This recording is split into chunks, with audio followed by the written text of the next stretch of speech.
साथियों, स्वागत है आप सभी का सिविल नगरी किसान लैंड प्लेटफॉर्म पर। साथियों, आज के वीडियो में हम बात करने वाले हैं प्रमुख अनुसूचियां, संविधान की जो प्रमुख अनुसूचियां हैं उनसे संबंधित जो भी विषय हैं उनको आज के वीडियो में हम देखने वाले हैं। ये वीडियो आपके लिए काफी इंपॉर्टेंट होने वाली है, इसलिए लास्ट तक वीडियो में जरूर बने रहें।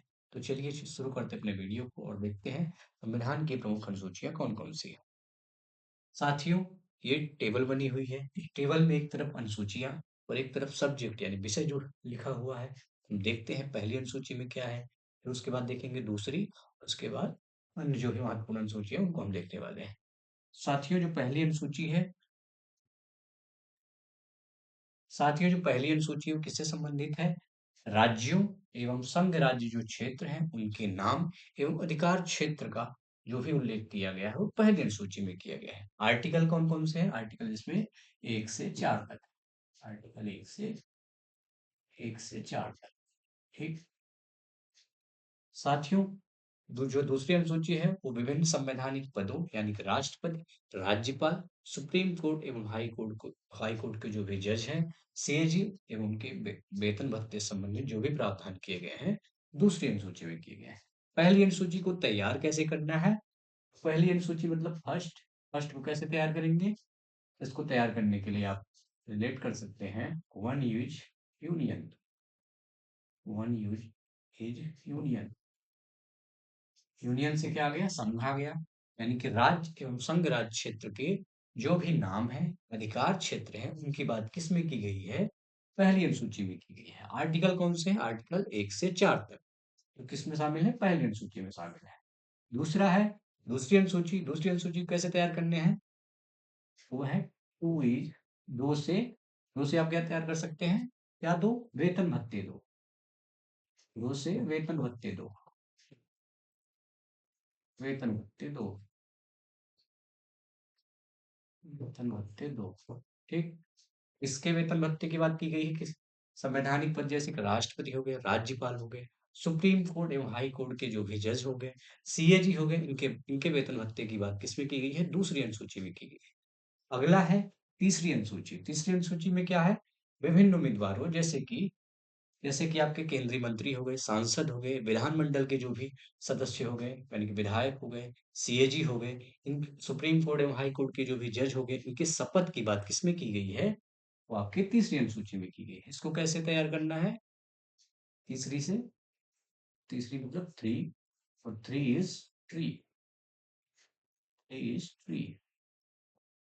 ट्री क्या है? पेड़ है। हम क्या करते हैं? पेड़ों के संरक्षण की शपथ लेते हैं। इसलिए तीसरी अनुसूची में क्या किया गया है?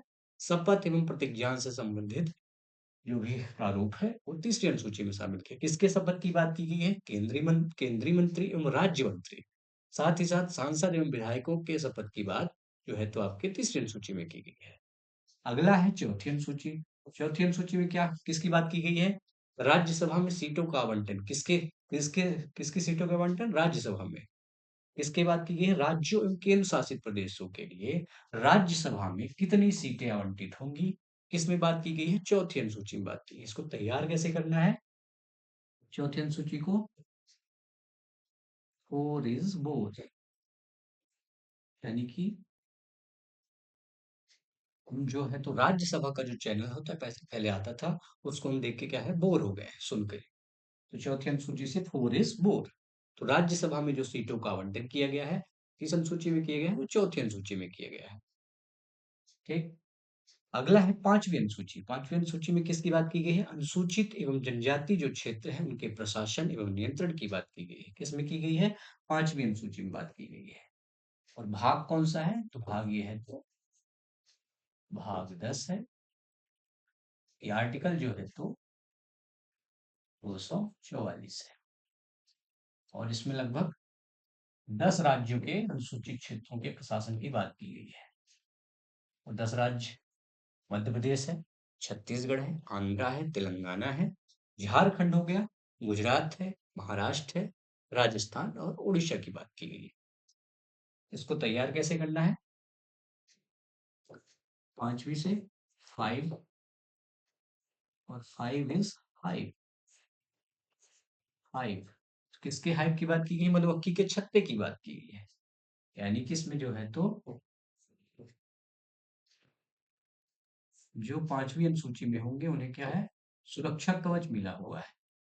इससे संबंधित अनुसूचित एवं जनजातीय क्षेत्रों के प्रशासन एवं नियंत्रण की बात किसमें की गई है, 5वीं अनुसूची में। यानी 5वीं अनुसूची में जो होगा उसे एक प्रकार से सुरक्षा कवच मिला हुआ है।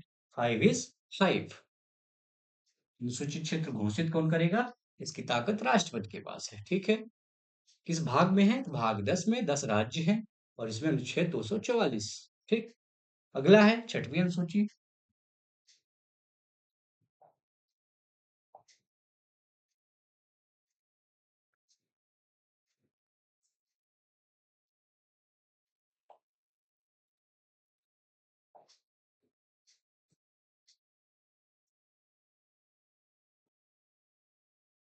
6वीं अनुसूची हम देखते हैं। साथियों, जो 6वीं अनुसूची में है, असम, त्रिपुरा, मेघालय, मिजोरम राज्यों के जनजातीय क्षेत्रों के प्रशासन की बात की गई है। 6वीं अनुसूची में असम, त्रिपुरा, मेघालय, मिजोरम, यहाँ पर हमने किसकी बात की थी, 10 राज्यों की बात की थी। जब यहाँ पर, क्योंकि 6वीं अनुसूची में हम 4 राज्यों की बात करेंगे, और 4 राज्य कहाँ के हैं, नॉर्थ ईस्ट के 4 राज्य। ठीक, इसको तैयार कैसे करना है, एटीएम स्क्वायर। एटीएम स्क्वायर, ठीक। ए से असम, टी से त्रिपुरा, और जो एम स्क्वायर है उसमें मेघालय और मिजोरम को शामिल किया जाता है। तो 6वीं अनुसूची, एटीएम स्क्वायर तैयार कैसे करना है इसको, 6 इज फिक्स। यानी कि इसमें जो है तो 6वीं अनुसूची में जो भी राज्य शामिल किए गए हैं उनमें कोई बदलाव नहीं, उनकी शक्तियों में कोई बदलाव नहीं किया जाएगा, वो फिक्स है, उनमें कोई छेड़खानी नहीं की जाएगी। 6वीं अनुसूची फिक्स हो चुका है। ठीक है, 4 राज्य हैं, असम है, त्रिपुरा है, मेघालय और मिजोरम। अगला है 7वीं अनुसूची। 7वीं अनुसूची को कैसे तैयार करना है, क्या है इसमें, संघ सूची है, राज्य सूची है, समवर्ती सूची से संबंधित जो भी विषय है, यानी कि केंद्र और राज्य के मध्य जो शक्तियों का विभाजन किया गया है, किसमें किया गया है, 7वीं अनुसूची। तैयार कैसे करना है, 7वीं से 7, 7 से 7, 7, 7 से 7, 7, 7, 7 क्या, केंद्र एवं राज्य किन विषयों पर कानून बनाएंगे, किन विषयों पर कानून बनाएंगे, इसमें बात की गई है, आपके 7वीं अनुसूची में बात की गई है। किन विषयों पर कानून बनाएंगे, इसमें बात की गई है, 7वीं अनुसूची में बात की गई है। अगला है 8वीं अनुसूची। 8वीं अनुसूची में क्या है, भाषा से संबंधित प्रावधान जो है, तो इसमें किया गया है 8वीं अनुसूची में कितनी भाषाएं हैं, 22 भाषाएं हैं। मूल रूप से कितनी भाषाएं थी, मूल रूप से जो है तो 14 भाषाएं थी। ठीक, इसको तैयार कैसे करना है, 8वीं से, 8वीं को कैसे तैयार करना है, 8 इज गेट।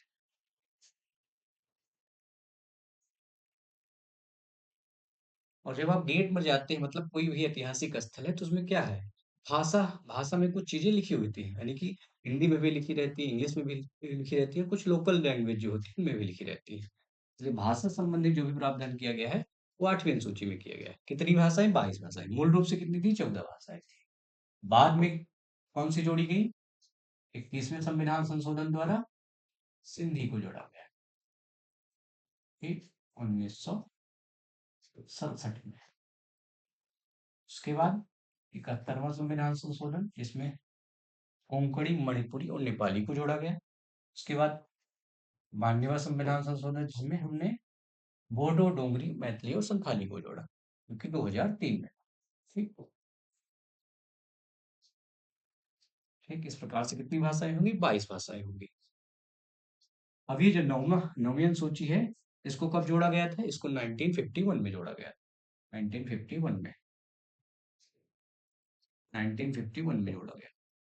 पहला संविधान संशोधन जब किया गया तब इसको जोड़ा गया। इसमें क्या प्रावधान है, भूमि सुधार एवं जमींदारी प्रथा के उन्मूलन से संबंधित जो भी कानून है उनको एक प्रकार से संरक्षण देने के लिए सरकार ने ऐसा किया था कि अगर मौलिक अधिकारों को उल्लंघन होता है तो इसे संरक्षण संरक्षण दिया जाएगा।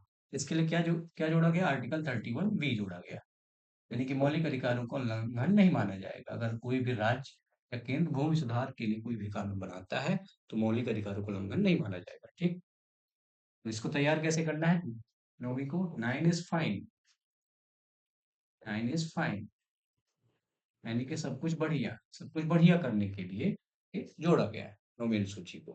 क्या बढ़िया करने के लिए, भूमि सुधार जमींदारी प्रथा के उन्मूलन से संबंधित जो भी कानून है, उनको एक प्रकार से कानूनी संरक्षण देने के लिए। ठीक है? अगला है 10वीं अनुसूची। इसको आसान है, इसको आसानी से तैयार कर सकते हैं। 10 से दल-बदल आ गया। 10 से दल-बदल, दल-बदल, दल-बदल, ठीक? यानी कि दल-बदल के आधार पर संसद के सदस्यों एवं राज्य विधानमंडल के यानी विधानसभा के जो भी सदस्य हैं, उनकी अयोग्यता या निरर्हता से संबंधित जो भी प्रावधान किए गए हैं, 10वीं अनुसूची में किए गए हैं। कब लाया गया? 1985 में लाया गया। 1985 में लाया गया।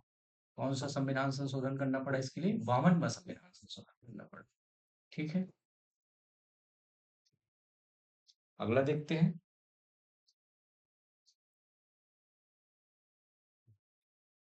साथियों अगली जो अनुसूची है 11वीं है और उसके बाद एक है 12वीं अनुसूची है। 11वीं अनुसूची पहले देखते हैं। पंचायतों से संबंधित जो भी शक्तियां हैं, इनके अधिकार एवं उत्तरदायित्व की बात इसमें की गई। ठीक है? भाग कौन सा जोड़ा गया इसके लिए? भाग जो है तो 9 जोड़ा गया। कितने विषय हैं इसमें? 29 विषय शामिल किए गए।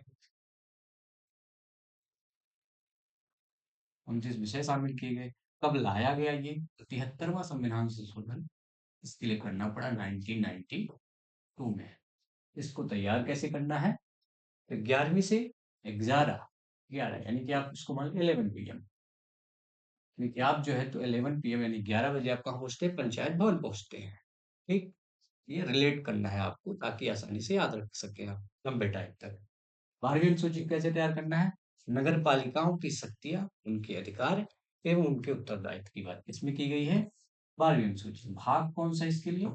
इसके लिए जो भाग जोड़ा गया 9 का जोड़ा गया यानी कि 9A। ठीक? क्योंकि विषय इसमें कितने हैं? 18 विषय है। वहां पर कितने विषय थे? 29 विषय थे। ठीक?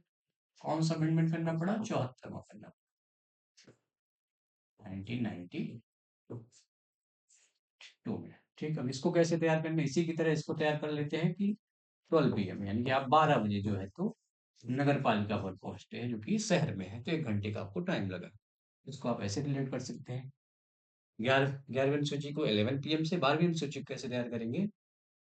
12 पीएम से यानी कि 12 बजे। ये पंचायत से संबंधित है, उसके बाद जस्ट जो है तो नगर पालिका यानी कि नगर पालिकाओं की शक्तियां, अधिकार, उत्तरदायित्व से संबंधित है। साथियों पहले जो है मूल संविधान में 8 अनुसूचियां थी, उसके बाद हमने 4 और जोड़ी, 12 अनुसूची हो गई इस प्रकार से। 9वीं अनुसूची जोड़ी गई 1951 में। 10वीं अनुसूची जोड़ी गई आपके 1985 में। उसके बाद जो 11वीं और 12वीं थी आपके 1992 में जोड़ी गई। ठीक है? उम्मीद करता हूँ तो वीडियो आपको पसंद आया होगा और ये जो ट्रिक है आसानी से आपको समझ में आ गई होगी। इसी तरह की इंपॉर्टेंट वीडियो के लिए आप चैनल को ज्वाइन कर सकते हैं। थैंक यू, धन्यवाद।